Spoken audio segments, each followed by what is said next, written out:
thirsting for blood. I'm not a fan of games getting updates.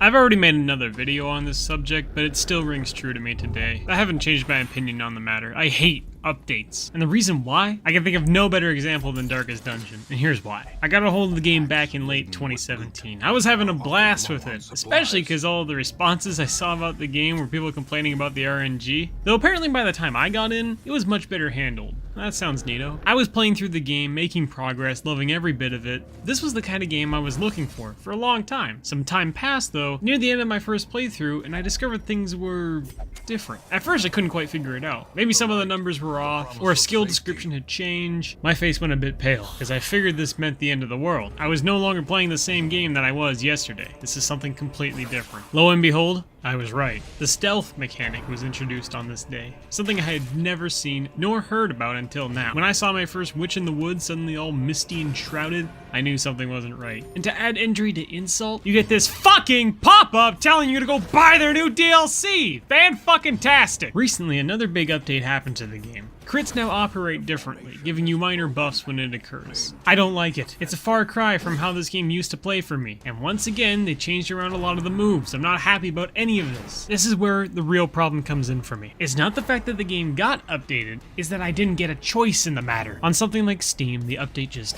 happens. I could have set it so that I had to manually update my games, but if you try to launch a Steam game when an update is available, it forces you to update. There are ways around this, but not every game has that functionality. It pisses me off that for some reason, I ultimately don't get a choice in the matter. I'm subjected to the whim of the developers whenever they feel like pushing something out, and I have to deal with the outcome of it regardless. The disparaging part of it is other devs don't do this, you know? On GOG, you're provided with installers of the most current version of whatever game you purchased. With that in mind, you have to manually update the game when you purchase from them.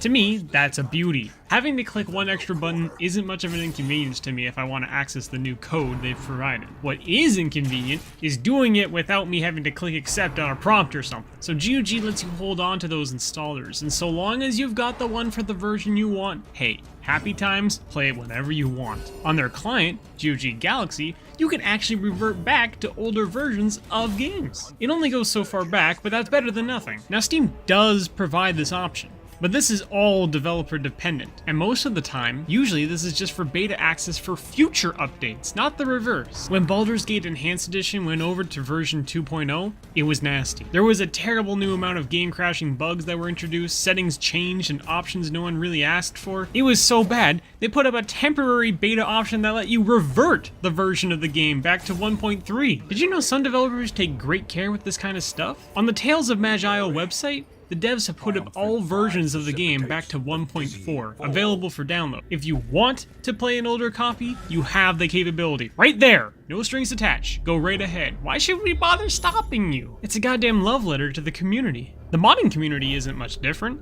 Nexus Mods provides older versions of the mods they host, and there's good reason behind it as well. They want to ensure maximum compatibility for the users. If you play an older version of the game, Fallout 4 really comes to mind here, then many mods still have their older updates available for your usage. This is just an example of how poorly automated update systems can be, and why it's disappointing more devs don't operate with a little more care to this whole dilemma. I know what a lot of people are gonna say. Why wouldn't you just take it for what it is? The game is getting new content. You should be happy about this. Something along those lines. Yeah, well, listen here. That's great that you enjoy it and all, but I don't. And clearly others don't as well if alternatives like GOG exist. There are games out there that I love each and every little piece they add onto it, but they are so far and few between for me. Terraria is seriously one of the only exceptions I can think of that I've never turned down an update for. If the game is an online multiplayer only kind of deal, well then yeah, I guess you have to cope with updates. That's the nature of the environment for these games. It wouldn't make too much sense for everyone to be playing a different version of it at once, right? But Darkest Dungeon is a single player game. Why should I be bossed around on how I want to play it? I'm not trying to rag out the devs and ridicule them, but I also don't see why they can't make this an option.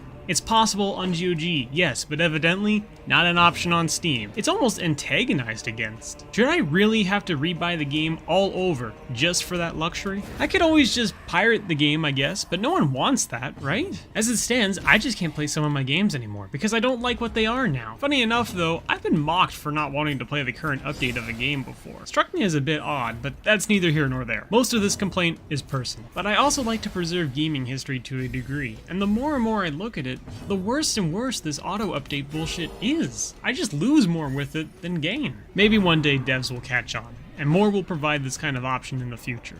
Or maybe it's just way too niche to even be considered. It can't be that much of a sin wanting to revisit the past. As victories mount, so too will resistance. Is it?